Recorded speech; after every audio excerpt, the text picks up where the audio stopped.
chessboxing est un sport hybride qui mélange boxe anglaise et jeu d'échecs. Cette discipline a été imaginée en 1992 par Enki Bilal, un dessinateur de bande dessinée. L'affrontement se déroule en 11 reprises.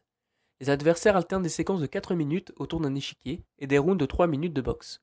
Un match peut se finir par KO ou par échec et mat. Les règles sont simples. Deux athlètes s'affrontent sur un ring où est également placée une table d'échecs. Ils doivent respecter à la fois les règles officielles des échecs et celles de la boxe anglaise. Un match se déroule au maximum sur 11 rounds, répartis en 6 rounds de 4 minutes aux échecs et 5 rounds de 3 minutes à la boxe. Échecs et boxe se succèdent, le match commençant par un round d'échecs. Le match se termine soit lors d'un échec et mat, soit si le temps alloué est écoulé pour l'un des athlètes, soit en cas d'abandon d'un des adversaires, soit en cas de KO, ou après une décision de l'arbitre. Le boss à balle est un sport d'équipe né en Belgique. Il ressemble au volleyball, mais par certains côtés allie aussi des éléments propres au football, à la gymnastique, à la capoeira et au trampoline. Le terrain est séparé par un filet et chaque côté a un trampoline intégré sur le centre d'une surface gonflable, entouré d'un boss à wall, qui est la surface bleue ici sur la vidéo qui entoure le trampoline. Le 5 avril 2009, il y a même eu un tournoi organisé sur la neige en Autriche. Le Brésil a été vainqueur.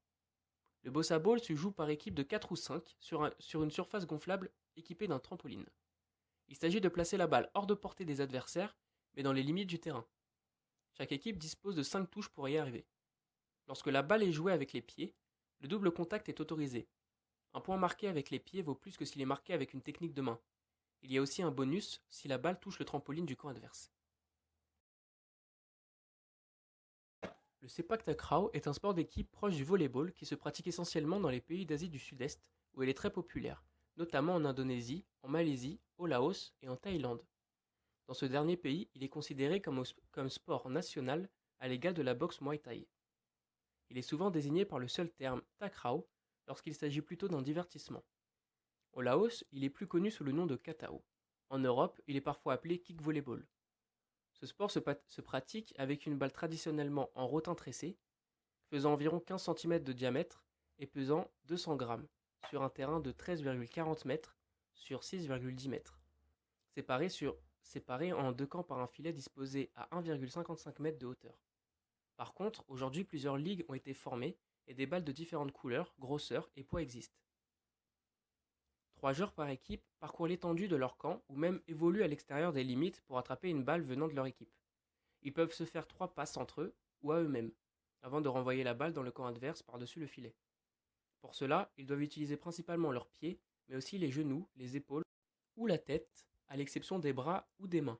L'équipe marque un point quand la balle touche le sol dans le camp adverse ou si les joueurs adverses envoient la balle hors du terrain. Un match, qui n'est pas limité d'un point, se joue en 2 manches. Une manche est à pour une équipe lorsque la fin déclenche.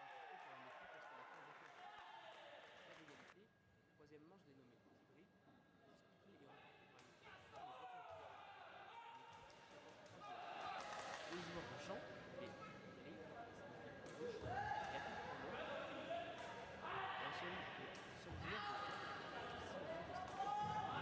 Le jeu est parti, sans remplacer le joueur après la pause. Le jeu fonctionne par étape.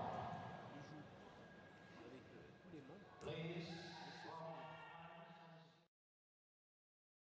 Très sport improbable, je sais pas si on peut le considérer comme un sport, parce que c'est plus un événement sportif. Vous me direz dans les commentaires ce que vous en pensez. Donc le caber, ou lancer de tronc d'arbre, est un événement sportif traditionnel écossais, qui consiste à lancer un tronc d'arbre ou une poutre de plus de 4 mètres de long. Contrairement à une croyance répandue, le but n'est pas de lancer le tronc le plus lent possible, mais de lui faire faire un demi-tour complet. Lors d'un lancer parfait, l'extrémité qui était au sommet touche le sol avec un angle de 90 degrés. Il n'y a pas de règle particulière sur les dimensions sur le tronc d'arbre. Poids, taille, type de bois, circonférence.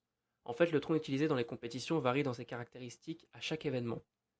Cet événement s'appelle les Highland Games. En général, lors de ces manifestations, différentes catégories existent selon le tronc d'arbre. Traditionnellement, un caber mesure entre 5 et 6,5 mètres et pèse entre 35 et 60 kg. D'où la nécessité pour les concurrents de posséder beaucoup de force, puisqu'ils doivent soulever le tronc d'arbre puis le balancer verticalement. Le foot debout, appelé plus communément swamp soccer, est un sport d'équipe inspiré du football, mais celui-ci se pratique dans la boue. Outre le fait que l'environnement diffère du football classique, Les règles du foot debout ne sont pas exactement les mêmes que celles du football. Le nombre de joueurs, par exemple, n'est pas de 11, mais de 6 par équipe. Les matchs durent 24 minutes, deux mi-temps de 12 minutes. Par ailleurs, les équipes peuvent être mixtes. La Coupe du Monde a eu lieu en Écosse en 2013. C'est l'équipe russe du Penza Center qui l'a emporté chez les hommes et les Norvégiens du Hockering FC en équipe mixte.